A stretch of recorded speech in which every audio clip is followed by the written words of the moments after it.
जय हिंद बच्चों, welcome to my YouTube channel Ram हैथ मैथमेटिक्स। चलिए, पहला क्वेश्चन क्या कर रहा है। इन्हीं जयचंद्रों के कारण देश पराधीन हुआ। इस वाक्य में जयचंद्रों कौन सी संज्ञा है। तो इस वाक्य में जो जयचंद्र है ना, जयचंद्र आपका है, जयचंद्र कौन सी संज्ञा है, तो आपका है भाववाचक संज्ञा। जयचंद्र, एक मिनट, जयचंद्र है ना, जयचंद्र नाम हो गया, जातिवाचक संज्ञा। ऑप्शन नंबर ए, जयचंद्र। यह कविता मैंने लिखी है। इस वाक्य में मैंने कौन सा सर्वनाम है। मैंने खुद, निजवाचक सर्वनाम। Option number C. Next question देखिए, क्वेश्चन नंबर 3। यह गाय बहुत दूध देती है। इस वाक्य में मैं, यह क्या है, तो मैं क्या है, 3 का ऑप्शन नंबर होगा ऑप्शन नंबर बी, सर्वनामिक विशेषण। नेक्स्ट क्वेश्चन आगे देखिए, क्वेश्चन नंबर 4।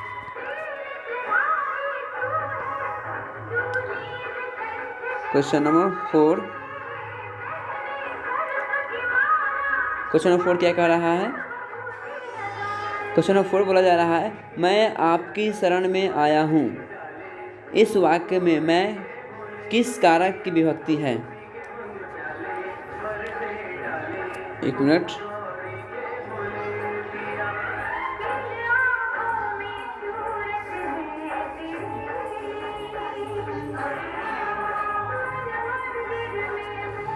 चलिए,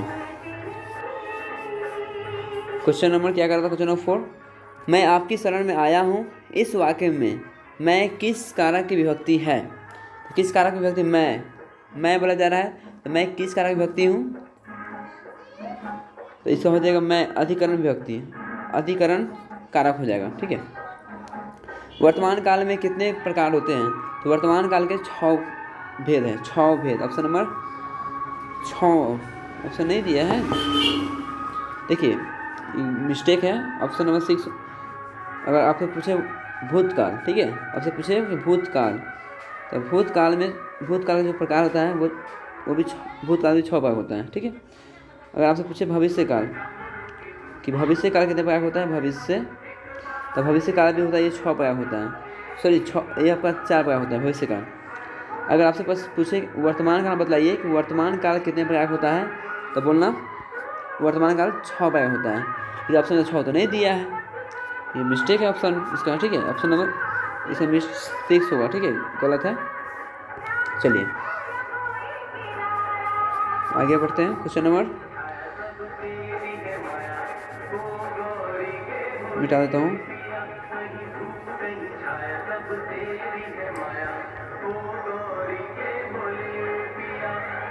चलिए, क्वेश्चन नंबर 7 देखिए, क्वेश्चन नंबर 6 ये क्या कर रहा है।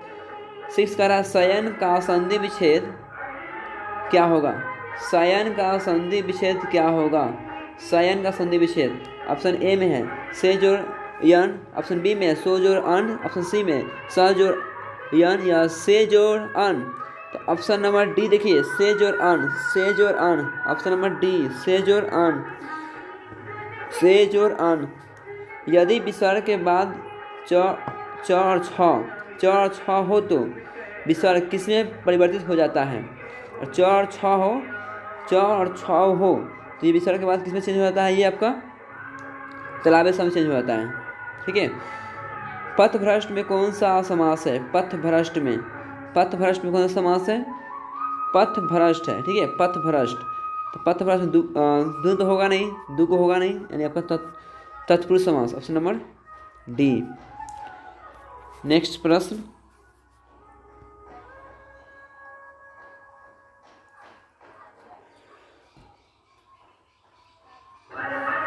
अव्ययी भाव समास में अंतिम पद प्रधान होता है, प्रथम पद प्रधान होता है, अन्य पद प्रधान होता है, या दोनों पद प्रधान होता है। तो आपका प्रथम पद से प्रधान होता है। अव्ययी भाव में क्या होता है, प्रथम पद प्रधान होता है। Option number B.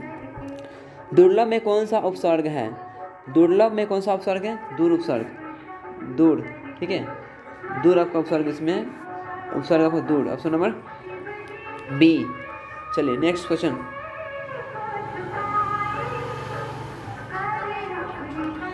आगे क्वेश्चन देखिए। क्वेश्चन नंबर 11 क्या कहा जा रहा है। 11 में क्वेश्चन बोल रहा है, लिखावट में कौन सा प्रत्यय है? तो लिखावट में कौन सा प्रत्यय है? लिखावट। प्रत्यय क्या होता है? जो पहले जो लास्ट में जुड़ता है उसे हम लोग प्रत्यय बोलते हैं। तो लिखावट में कौन सा प्रत्यय है? तो देखो लिखा में वट जुड़ गया, नहीं वट, ठीक है। लिखावट में वट प्रत्यय है। निम्नलिखित शब्दों में से कौन सा शब्द शुद्ध है? निम्नलिखित शब्दों में से कौन सा शब्द जो है वो शुद्ध है?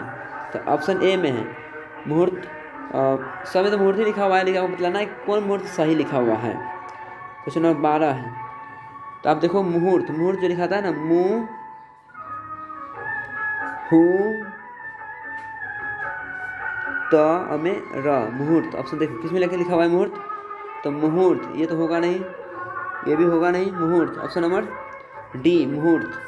Option number D, option number D. चलिए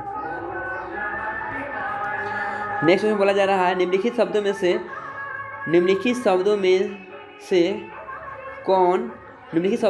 कौन सा शब्द शुद्ध है? अब इसमें बताना है कि कौन सा शब्द है वो शुद्ध है। तो देखिए ऑप्शन ए में है वाहिनी। ये वाहिनी तो होगा नहीं। आपका ये जो वाहिनी, ऑप्शन बी में देखो, ये वाहिनी तो होगा नहीं। और फिर ये वाहिनी, वाहिनी, ये भी वाहिनी नहीं होगा। वाहिनी ये भी नहीं होगा। वाहिनी आपका ये राइट है। ऑप्शन नंबर ए वाहिनी शुद्ध आके बताना है आपको। चलिए आगे देखिए नेक्स्ट 14 नंबर क्या कर रहा है? निम्नलिखित वाक्यों में कौन होगा, यहाँ मिस्टेक है, कौन सा वाक्य शुद्ध है? कौन सा वाक्य है वह शुद्ध है? तो ऑप्शन नंबर ए में बोला जा रहा है कोयल का कंठ मधुरतम है। नो, कोयल का कंठ मधुरतम है। आगे देखते हैं ऑप्शन बी में क्या है? राम को चरखा काटना चाहिए, मैंने कविता सुनाया। ऑप्शन डी में है मेला में मिठाई बिकती है। तो मेला में मिठाइयाँ बिकती है, ये सही है। Option number D, option number D, option number D, मेला में मिठाइयाँ बिकती है। आगे क्वेश्चन देखिए, आगे जाओ। आगे क्वेश्चन क्या कर रहा है? दिन दुगुना रात चौगुना मुहावरे का सही अर्थ क्या है? दिन दुगुना रात चौगुना मुहावरे का सही अर्थ क्या है? 15 नंबर क्वेश्चन का आंसर क्या होगा? ऑप्शन ए में बोला है दिन रात परिश्रम करना, हानि होना, दिन रात होना, या खूब उन्नति करना। तो ऑप्शन नंबर डी खूब उन्नति करना। ठीक है, चलिए आगे क्वेश्चन देखिए। जाति प्रथा श्रम विभाजन के साथ साथ किसका रूप लिए हुए है? जाति प्रथा श्रम विभाजन के साथ साथ किसका रूप लिए हुए है? ऑप्शन ए में स्वतंत्रता का, भातृत्व का, श्रमिक विभाजन का, इनमें से कोई नहीं। तो क्या होगा 16 नंबर का आंसर? तो आपका 16 नंबर का आंसर होगा श्रमिकों का। Option number C. 17 नंबर क्वेश्चन कह रहा है सेन साहब की नई मोटर कार कितने की थी? तो सेन साहब की जो मोटर कार थी वो आपका 7,500 रुपये का था। 7,500 रुपये। ऑप्शन नंबर बी 7,500 रुपये। आगे देखिए क्वेश्चन नंबर 18 क्वेश्चन 18 क्या कह रहा है? क्वेश्चन नंबर 18 बोला जा रहा है महल और झोपड़ी वालों की लड़ाई में अक्सर महल वाले ही जीतते हैं, पर उसी हालत जब दूसरे झोपड़ी वाले उनकी मदद अपने खिलाफ करते हैं। किस पाठ की पंक्ति है? यह जो पंक्ति लिया गया है किस पाठ से लिया गया है? यह जो पंक्ति लिया गया है वह 20 के दांत से लिया गया है। Option number D. पुरानी स्लावोनिक भाषा में चूहे को क्या कहते हैं? तो पुरानी स्लावोनिक भाषा में हम लोग चूहे को क्या कहते हैं? तो हम लोग चूहे क्या बोलते हैं? चूहे को बोलते हैं माइस। क्या बोलते हैं? माइस।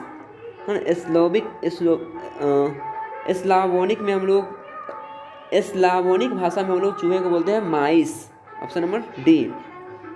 चलिए क्वेश्चन नंबर 20 है पुराने का मोह सब समय वांछनीय ही नहीं होता, किस लेखक की पंक्ति है? यह जो पंक्ति जो है किसका पंक्ति है? तो यह पंक्ति रामविलास शर्मा का है। परंपरा का मूल्यांकन से लिया गया है। पुराने का मोह सब वांछनीय है। ऑप्शन नंबर बी होगा रामविलास शर्मा। विजयनगर के राजाओं के लेखों की लिपि को क्या नाम दिया गया है? देखिए इनके लिपि को जो नाम दिया गया है वो नाम दिया गया है नंदी नागरी लिपि। ऑप्शन नंबर सी। बहादुर लेखक को क्या कहकर संबोधित करता था?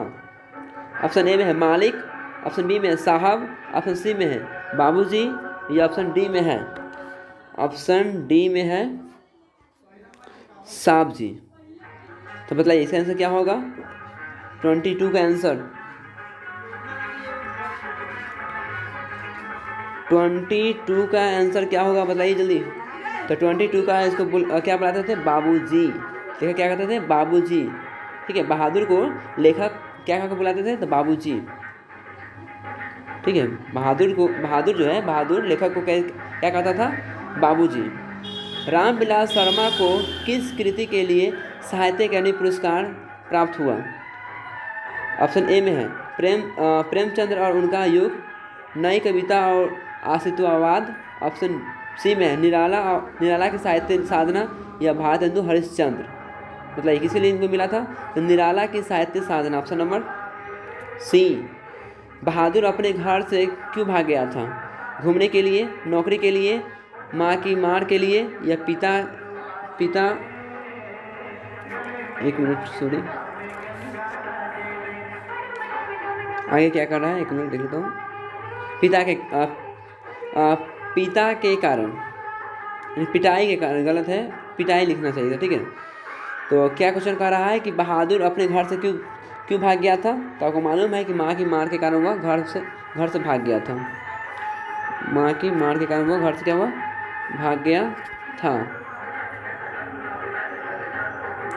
वेस्ट, चलिए, तो माँ की मार के कारण वो घर से भाग गया था। क्वेश्चन नंबर 25 है, पंडित बिरजू महाराज ने अपने पिता के साथ आखिरी प्रोग्राम कहाँ किया था? आप सभी को मालूम है कि अपने पिताजी के साथ आखिरी प्रोग्राम कहाँ किया था? उसको आखिरी प्रोग्राम किया था वो रामपुर में किया था।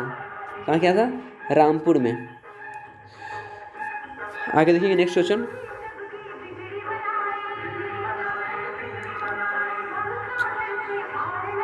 चलिए आगे क्वेश्चन क्या कर रहा है?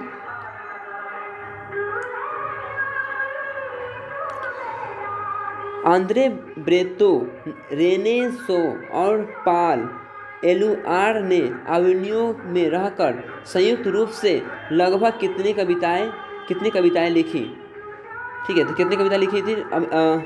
लेखक कविता लिखी थी 35 कविताएं। कितना लिखी? 35 कविताएं। मछली कहानी के लेखक कौन है?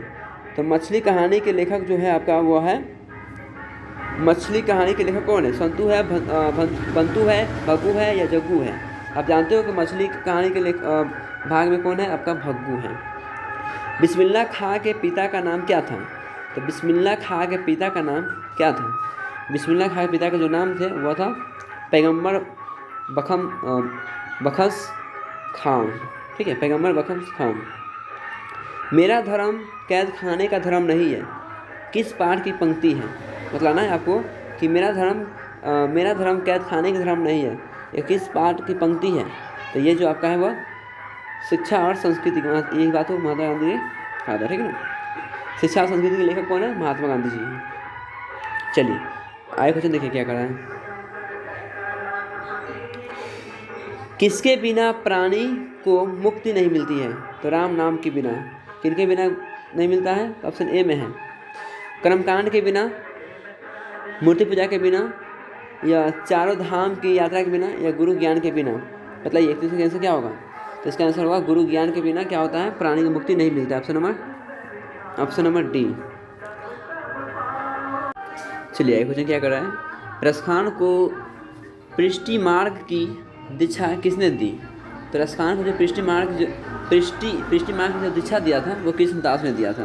Option number B. आगे क्वेश्चन देखिए, कवि प्रेम मार्ग को अति शुद्धो कहता है क्योंकि? एक मिनट जाइए, एक शिवरात्रि है ना इसलिए गाना खूब बज रहा है। चलिए आगे क्वेश्चन क्या कर रहा है?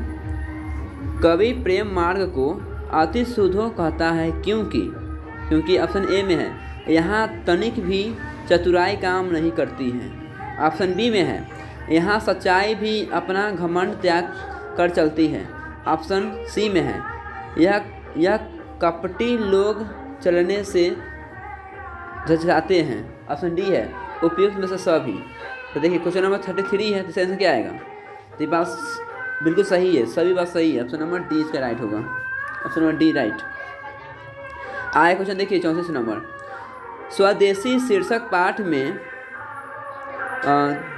देही का संकलन है ना, देही का संकलन जो है किस पुस्तक से लिया गया है? तो देही का जो संकलन है वो किस पुस्तक से लिया गया है?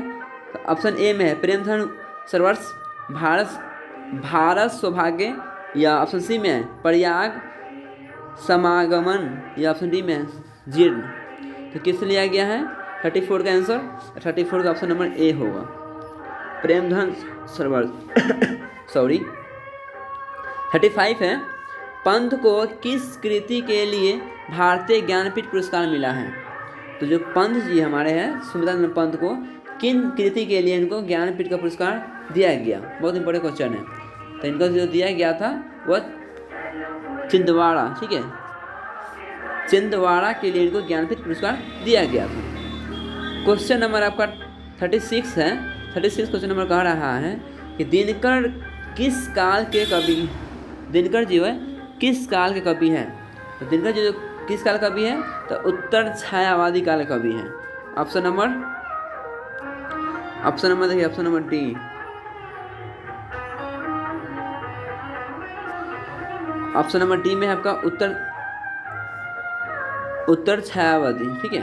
चलिए आगे क्वेश्चन देखिए 37 नंबर, हिरोशिमा पाठ में नगर के चौक पर निकलने वाला सूरज क्या है?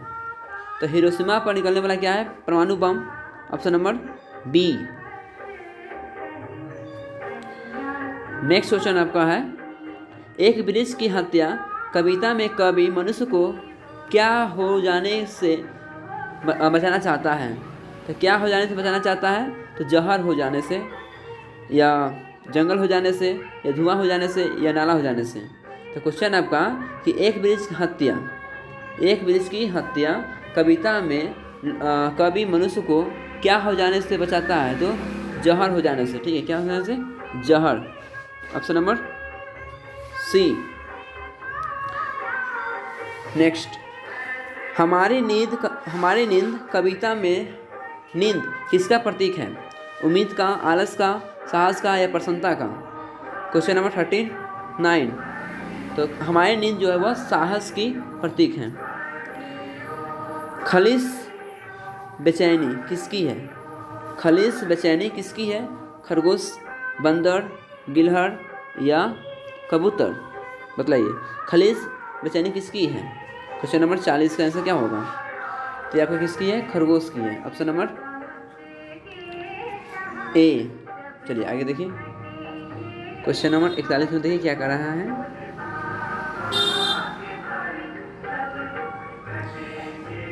41 में क्वेश्चन बोला जा रहा है, क्वेश्चन 41 में सही से कर देता हूँ, इसको जूम कर दूँ। चलिए, गंध जहाँ होगी भरी घास की किस कवि की पंक्ति है? बोला जा रहा है क्वेश्चन, गंध जहाँ होगी ही भरी घास की किस कवि की पंक्ति है? यह जो पंक्ति है वो आपका जीवनानंद दास जी का है, जीवनानंद दास, ऑप्शन नंबर बी। आगे क्वेश्चन देखिए 42 नंबर क्वेश्चन, मेरे बिना तुम प्रभु कविता किस कवि द्वारा भाषांतरित की गई है? यह जो आपका मेरे बिना तुम प्रभु जो कवि है किसके द्वारा ये अनुवाद किया गया है? इस भाषा को किसके द्वारा किया गया है? तो इसका राइट आंसर होगा धर्मवीर भारती के द्वारा किया गया था, ऑप्शन नंबर बी। दही वाली मगम्मा कहानी किस भाषा में अनुदित है? तो दही वाली जो कहानी है ये किस भाषा में है? तो ऑप्शन नंबर इसका होगा कन्नड़, ऑप्शन नंबर बी।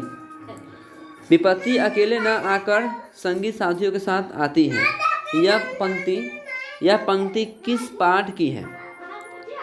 ठीक है, क्वेश्चन पूछा जा रहा है कि विपत्ति अकेले न आकर संगी साथियों के साथ आती है, यह पंक्ति कहाँ से लिया गया है? इसे बतलाना है आपको, यह पंक्ति कहाँ से लिया गया है? ऑप्शन ए है नगर, ऑप्शन बी में है माँ, ऑप्शन सी में है दत्त विश्वास, ऑप्शन डी में धरती कब तक घूमेगी। बताइए क्या होगा इसका आंसर। इसका राइट आंसर होगा धरती कब सॉरी ढहते विश्वास। इसका आंसर क्या होगा, ढहते विश्वास, ऑप्शन नंबर सी। माँ कहानी किस भाषा से अनुदित है। तो जो आपकी माँ कहानी है किस भाषा में है। माँ कहानी जो आपका है ऑप्शन ए में है कन्नड़, ऑप्शन बी में गुजराती, ऑप्शन सी में तमिल या ऑप्शन डी में उड़िया। बताइए किस में है। तो इसका राइट आंसर होगा ऑप्शन नंबर बी गुजराती। चलिए next question, question number 46 number question देखिए क्या बोला जा रहा है। 46 क्वेश्चन कहा जा रहा है, उस घर में अब सास और बहू में स्वतंत्रता की होड़ लगी है। यह पंक्ति किस कहानी से है। यह जो कहानी है जो दही वाली मगम्मा कहानी से है। वली अमाल किस गांव से आई थी। वली अमाल किस गांव से आई थी। गुंड लुपेट या ऑप्शन बी नजनगुड या ऑप्शन सी धनजावुर या ऑप्शन डी मुन्नाडी पट्टिटिट। बताइए किस गांव से आई थी वली अमाल। 47 तो ऑप्शन नंबर इसका डी आंसर होगा। किस गांव से आई थी, मुन्ना डी पप्पा टिट। ठीक है, चलिए next question, question number 48 number question क्या कर रहा है, सीता के बड़े पुत्र का क्या नाम था। तो सीता के बड़े पुत्र का नाम क्या था, तो ऑप्शन नंबर ए नारायण। 49 नंबर क्वेश्चन, मंगू की माँ अस्पताल को किसकी उपमा देती थी। तो मंगू की जो माँ है अस्पताल किसकी उपमा देती थी, गौशाला की। ऑप्शन डी ऑप्शन नंबर ए sorry. Question number next, S Rangarajan किस लेखक का पूरा नाम है। इसका आंसर क्या होगा, ऑप्शन नंबर ए श्रीनिवास। चलिए आगे बढ़ते हैं, तो इसका आंसर क्या हो गया, श्रीनिवास। ठीक है, चलिए अब आगे बढ़ते हैं। आप देखेंगे 2019 में जितना भी क्वेश्चन पूछा गया है बिहार बोर्ड के द्वारा हिंदी का, वो सभी के आंसर देखेंगे। ठीक है, चलिए तो आए क्वेश्चन देखिए। क्वेश्चन नंबर क्या कहा जा रहा है, क्वेश्चन 1 बोला जा रहा है। तो इसे जूम कर देते हैं कि आपको भी साफ से दिखाई देगा। एग्जाम देने से पहले आप क्या करना, इस वीडियो को एक बार जरूर एयरफोन लगाकर कान में लगाकर इसको सुन तो जरूर लेना। ठीक है, कि आपको इसे याद हो जाए और एग्जाम में आप जाकर आराम से लिख सकें, समझे। चलिए तो पहला क्वेश्चन क्या कह रहा है, सब पुराने अच्छे नहीं होते, सब नए खराब नहीं होते। यह उक्ति है, मतलब यह पंक्ति जो है किनका है। ऑप्शन ए है विवेकानंद, रामकृष्ण परमहंस या हजारी प्रसाद द्विवेदी या कालिदास की। देखिए अब हम करते क्या है, ऑप्शन नहीं बोलकर डायरेक्ट मैं क्या क्वेश्चन पढ़ता हूँ और डायरेक्ट आंसर बोलते चलते हैं। ठीक है, तो वीडियोस भी छोटा होगा और आप क्या करो एग्जाम में आपको रिवाइज भी जल्दी हो जाएगा। अब ऐसे ही करता हूँ। तो सब पुराने अच्छे नहीं होते और सब नए खराब नहीं होते, इस बात को किसने कहा था, तो इस बात को बोला था आपका कालिदास जी ने कहा था। लक्ष्मी डैश कहानी का केंद्रीय पात्र है। तो लक्ष्मी जो है वह ढहते विश्वास कहानी का केंद्रीय पात्र है। आगे क्वेश्चन देखिए, क्वेश्चन नंबर 3, गुणवाचक विशेषण है। तो गुणवाचक विशेषण है, तो गुणवाचक विशेषण क्या होगा, तो गुणवाचक विशेषण आपका ऑप्शन नंबर 3 किलो 4 अधिक अच्छा। तो गुणवाचक क्या हो जाएगा, गुण अच्छाई बुराई है ना, गुण देखा जाता है। तो गुणवाचक आपका ऑप्शन नंबर डी हो जाएगा इसका answer, option number D. Option number D कहाँ गया, ऑप्शन नंबर डी। अच्छा चलिए, सर्दियों की ठंडी बुझी राख सुबह उठी है, मिट्टी सोने का ताज पहन इछलाती है। यह पंक्ति किनका है, यह पंक्ति आपका दिनकर जी का है। Option number A. Pandit Birju Maharaj का जन्म डैश ईस्वी में हुआ था। तो पंडित बिरजू महाराज का जो जन्म हुआ था, या इनका जन्म जो हुआ था 1935 में हुआ था। 1935 में हुआ था। जन्म तो सबका आप देख ही लीजिएगा, क्योंकि जन्म से हर एक साल आपका एग्जाम में क्वेश्चन बनता है। इसलिए सभी का जन्म, कब इनका मृत्यु हुआ, इन्होंने कौन सा पुस्तकें लिखी, ठीक है, ये सब आप याद जरूर कर लीजिएगा। अब 100% इससे आप क्वेश्चन रहता है आपके एग्जाम में। चलिए आगे क्वेश्चन कह रहा है 7 नंबर, अशुद्ध शब्द है। आपको बतलाना है कि अशुद्ध शब्द इसमें कौन सा है। तो अशुद्ध शब्द जो आपका इसका आंसर होगा, अशुद्ध शब्द, शुद्ध तो आपका कर्तव्य है, रोशनी भी है, दुरात्मक है आपका जो श्रृंगार, ठीक है ना, ये जो लिखा हुआ है ना अशुद्ध, ऑप्शन नंबर बी, इसका right answer option number B होगा। चलिए आगे क्वेश्चन नंबर देखिए, क्वेश्चन नंबर 8 क्या कह रहा है। क्वेश्चन नंबर 8 कह रहा है, क्वेश्चन नंबर 8 बोला जा रहा है कि मैक्स मुलर ने डैश वर्ष के अवस्था में लिपजिग विश्वविद्यालय में संस्कृत का अध्ययन आरंभ कर दिया। तो कितने वर्ष की उम्र में इन्होंने लिपजिग विश्वविद्यालय में संस्कृत का अध्ययन का प्रारंभ किया? तो 18 वर्ष की उम्र में, ऑप्शन नंबर डी। चलिए आगे क्वेश्चन देखें। फ्रांस का प्रमुख कला केंद्र रहा है। तो फ्रांस का जो आपका कला का केंद्र रहा है वो ऑप्शन नंबर बी एवेन्यू रहा है। क्वेश्चन नंबर 10 है, जीत जीत मैं निरखत हूँ पाठ की विधा है। तो कौन सी पाठ की विधा है? पर 10 नंबर का आंसर होगा ऑप्शन नंबर ए साक्षात्कार। चलिए क्वेश्चन नंबर 11 है, दुर्दांत मानवीय विभीषिका का चित्रण करने वाली कविता है। ऑप्शन ए में है एक वृक्ष की हत्या, ऑप्शन बी। देखिए तो इसका डायरेक्ट मैं आंसर बता देता हूँ कि इसका आंसर क्या होगा। तो इसका आंसर आपका होगा दुर्दांत है तो हिरोशिमा होगा, ऑप्शन नंबर सी। चलिए आगे क्वेश्चन देखिए, अधर्म में कौन सा उपसर्ग है? अधर्म में कौन सा उपसर्ग है? तो अधर्म में आपका उपसर्ग पहले लगा रहा था उसको उपसर्ग बोलते हैं, अ लगा, अधर्म में अ जुड़ गया है, अधर्म बन गया है, समझे। चलिए नेक्स्ट प्रश्न देखते हैं। क्वेश्चन नंबर 13 है। 13 में ऑप्शन नहीं है। 13 देखिए 13 नंबर क्वेश्चन में लिखाई में कौन सा प्रत्यय है? लिखाई में कौन सा प्रत्यय है? सॉरी, लिखाई जो आपका लास्ट में जुड़ता है ना उसको हम लोग क्या बोलते हैं? प्रत्यय बोलते हैं। तो क्वेश्चन आपका है कि लिखाई में कौन सा प्रत्यय है? 13 नंबर क्वेश्चन है। तो इसका आपका आंसर याद रख लेना, इसका आंसर होगा लिख में क्या जुड़ गया? आई जुड़ गया, ठीक है ना, आई, ठीक है, इसका आंसर होगा आई। लिखाई में कौन सा प्रत्यय है? आई। चलिए क्वेश्चन नंबर आपको 14 नंबर क्या कर रहा है? 14 नंबर, अति सुदो स्नेहो को मार्ग है, जहाँ नेको सयानप बाँक नहीं। पंक्ति किस कवि की है? यह जो पंक्ति है किस कवि का पंक्ति है ये आपको बतलाना है। यह पंक्ति जो आपका घनानंद जी का है, ठीक है ना, घनानंद का। चलिए आगे क्वेश्चन देखिए, नलिनी बिलोचन शर्मा का जन्म। नलिनी बिलोचन शर्मा जी का जन्म जो है कब हुआ था? आपको मालूम है 18 फरवरी 1916 हुआ था। 18 फरवरी 1916 हुआ था। चलिए आगे क्वेश्चन देखिए, क्वेश्चन नंबर 16 नंबर क्वेश्चन क्या कह रहा है? हिंदी के आदि कवि कौन है? हिंदी के आदि कवि कौन है? तो हिंदी के आदि कवि जो आपका वो है चंद्र बरदाई, ठीक है, चंद्र बरदाई आपका हिंदी के आदि कवि हैं। सावर दैया डैश भाषा के सफल कहानीकार है। हिंदी, मराठी, गुजराती या राजस्थानी? 17 का ऑप्शन नंबर डी, 17 का ऑप्शन नंबर डी होगा, राजस्थानी। सावर दैया राजस्थानी कहानी है। साहित्य के निर्माण में प्रतिभाशाली मनुष्य की डैश भूमिका है। साहित्य के निर्माण में प्रतिभाशाली मनुष्य की डैश की भूमिका है। तो आपको बतलाना है कि इसकी भूमिका क्या है, मनुष्य की भूमिका क्या है। तो इसका भूमिका निर्णायक है, समझे। साहित्य के निर्माण में प्रतिभाशाली मनुष्य की निर्णायक भूमिका है। रंगप्पा क्या था? तो रंगप्पा एक जुआरी था। शुद्ध वाक्य क्या? इसमें बतलाना कि शुद्ध वाक्य है। आज की ताज़ा खबर, ये ऑप्शन बी में है, रोटी ताज़ी है। तो रोटी ताज़ी है क्या आप कहें? शुद्ध वाक्य है। लेखक के घर में मछली कौन खाता था? लेखक के घर में मछली कौन खाता था? बताना है लेखक के घर में मछली कौन खाता था? तो उनके पिताजी। चलिए आगे क्वेश्चन देखिए,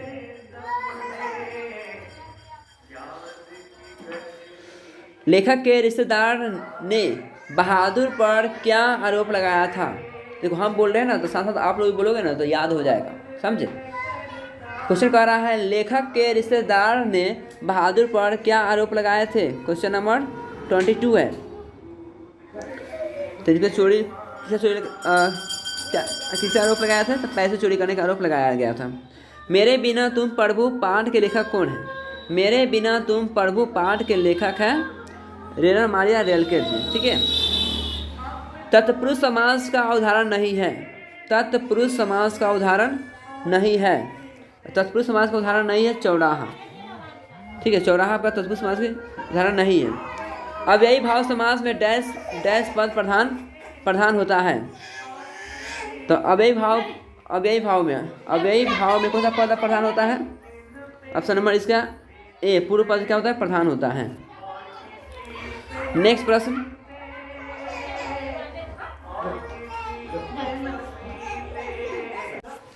चलिए क्वेश्चन नंबर क्या है? 26 का क्वेश्चन क्या कहा जा रहा है? भारत में बेरोजगारी का मुख्य कारण क्या है?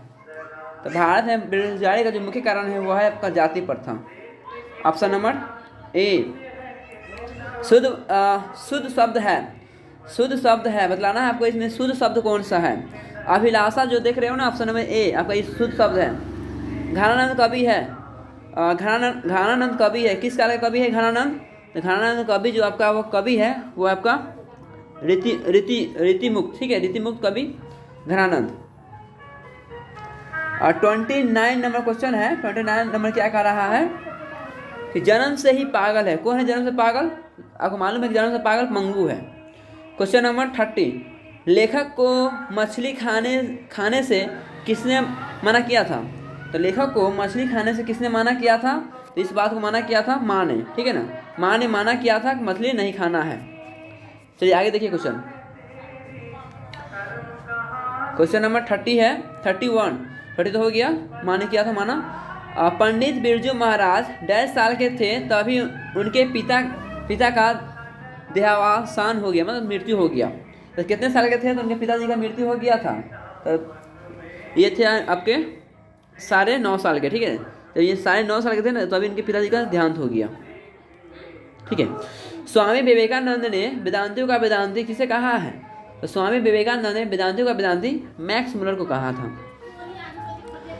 दही वाली मगम्मा पाठ के लेखक कौन है?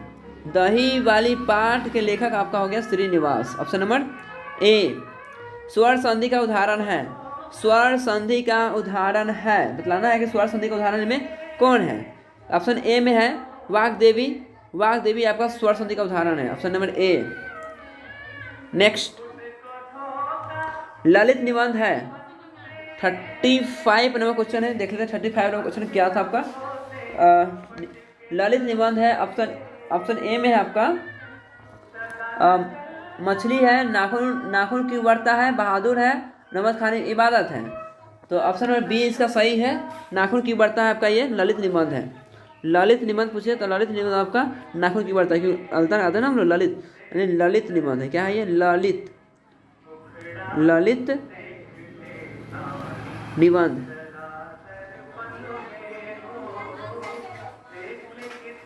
ललित निबंध, समझे? तो क्या आपका ये ललित निबंध है। चलिए क्वेश्चन नंबर आगे देखिए, क्वेश्चन नंबर 36 में क्वेश्चन देखिए क्या कर रहा है। 36 क्वेश्चन बोला जा रहा है, नौबत खाने में इबादत पाठ के केंद्र में है। तो नौबत खाने में इबादत पाठ के केंद्र को किस केंद्र में है? नौबत खाने में इबादत। तो ऑप्शन नंबर इसका answer option number B right है, Bismillah Khan. Option number B, सर्वनाम के भेद है, सर्वनाम के भेद है। ऑप्शन ए में संबंधवाचक क्या है आपका? एक सर्वनाम है, लेकिन द्रव्यवाचक, व्यक्तिवाचक, भाववाचक, ये सब क्या है? संज्ञा। ये सब क्या है आपका? संज्ञा है, ठीक है। देखिए आपका एक ही है संबंधवाचक, तो सर्वनाम है। 3 बेटे की माँ है। तो 3 बेटे की माँ कौन है? तो 3 बेटे की माँ आपका सीता है ना। 3 बेटे की माँ सीता है। निम्नलिखित में सर्वनाम है। आप देखो सर्वनाम इसमें से कौन जो आपका सर्वनाम है? तो वह देख रहे हो, वह क्या है? सर्वनाम है। लेकिन अच्छा क्या है? तो ये आपको गुण बताया जा रहा है, विशेषण और मोहन नाम है, माता पिता, ठीक है, भी नाम आ रहा है आपका, ये सब नहीं होगा, ठीक है ना। आपको वह ही होगा इसका आंसर जो सर्वनाम है। रामधारी सिंह दिनकर रचित पाठ है। तो रामधारी सिंह दिनकर द्वारा जो लिखित पाठ कौन सा आपका पाठ जो है वो रामधारी सिंह दिनकर ने लिखा है। तो जनतंत्र का जन्म जो है वह रामधारी सिंह दिनकर जी ने लिखे हैं। द्वंद्व समास है, तो आप लोग जानते हो द्वंद्व समास क्या होता है? जिसमें आपका योजक चिन्ह लगा रहता है उसको द्वंद्व समास बोलते हैं, जिसमें दिन रात देखो क्या है, तो वह द्वंद्व समास है। चलिए आगे बढ़े। आशा करता हूँ कि आप लोगों को समझ में आ रहा होगा। चलिए नेक्स्ट क्वेश्चन आपका है, द्रव्यवाचक संज्ञा का उदाहरण है गुच्छा, तेल, शहर या कक्षा। तो द्रव्यवाचक है, द्रव में आप क्या देखो, गुच्छा तो होगा नहीं, तेल इज द राइट आंसर। सहरपाद की कृति है, सहरपाद किसी कृति है ये बतलाना है आपको कि सहरपाद जो है वह किन की कृति है। ऑप्शन ए है Doha Kosh, option number A is the right answer, Doha Kosh. Baba Saheb Bhimrao Ambedkar का जन्म किस राज्य में हुआ था? तो बाबा साहेब भीमराव अम्बेडकर का जन्म वो हुआ था आपका मध्य प्रदेश में, महू में हुआ था। पूछेगा आपसे कि बाबा साहेब अम्बेडकर का जन्म कब हुआ था? तो इनका जन्म 14 अप्रैल 1891 हुआ था। 14 अप्रैल लिख देता हूँ, 14 अप्रैल 1891 1891 में हुआ था इनका जन्म हुआ था। अगर आपसे पूछे कि इनका मृत्यु कब हो गया तो इनका जो 6 दिसंबर 1956 को हो गया था। कहाँ हो गया था मृत्यु? तो मृत्यु दिल्ली में हुआ। जन्म पूछे आपका कहाँ हुआ था? तो मध्य प्रदेश महू में हुआ था। चलिए क्वेश्चन नंबर 45 है। क्वेश्चन क्या कर रहा है 45 नंबर, कविता नहीं है, इसे बतलाना है कोई कविता नहीं है। ऑप्शन ए है एक वृक्ष की हत्या, एक वृक्ष की हत्या ये तो कविता है। लौट कर आऊँगा फिर ये भी एक कविता है। नौबत खाने में इबादत है ना, ये आपका कविता नहीं है। नौबत खाने में इबादत राइट आंसर। रामधारी सिंह का जन्म पूछे कि रामधारी सिंह का जन्म किस राज्य में हुआ था? तो बिहार की क्या, बिहार। अब बिहार किस जिला में हुआ था? तो बेगूसराय में, Begusarai option number C. Question number 47 question देखिए क्या कह रहा है, निम्नलिखित में से विशेषण का भेद नहीं है। बतलाना है आपको इसमें से कौन जो है आपका विशेषण का भेद नहीं है। ऑप्शन ए में है पर विशेषण, गुणवाचक, परिणामवाचक हो गया, और डी में हो गया संख्यावाचक। ये तो आपका देख रहे हो ये सब है, हाँ संख्यावाचक भी है आपका, गुणवाचक परिणामवाचक भी है, गुणवाचक भी है, लेकिन आपका पर विशेषण आपका नहीं है। आपका आंसर ऑप्शन नंबर ए होगा। तार सप्तक का संपादन किया है, तार सप्तक का जो है संपादन किसने किया था? तो इसका संपादन किया था वह अज्ञा जी ने किया था, ठीक है, अज्ञा सचिदानंद। और क्वेश्चन नंबर है 49, खोखा के दांत किसने तोड़ा? तो खोखा के जो दांत तोड़ा था वो मदन ने तोड़ा था। ऑप्शन नंबर ए। आगे क्वेश्चन है जाटशाही डैश में था। तो जाटशाही कहाँ पर था आपको बतलाना है। जाटशाही कहाँ पर था? तो जाटशाही आपका रूस में था, ठीक है, सोवियत संघ रूस में था आपका जाटशाही, ठीक है। चलिए तो आज हम लोग ने देख लिया 2019 का भी छोटा क्वेश्चन देख लिया 50, और आगे देखते हैं। ये तो फर्स्ट सीटिंग था, और सेकेंड सीटिंग का भी कुछ क्वेश्चन है उसको भी देखेंगे। बस आप वीडियो के साथ बने रहिए, ठीक है। चलिए।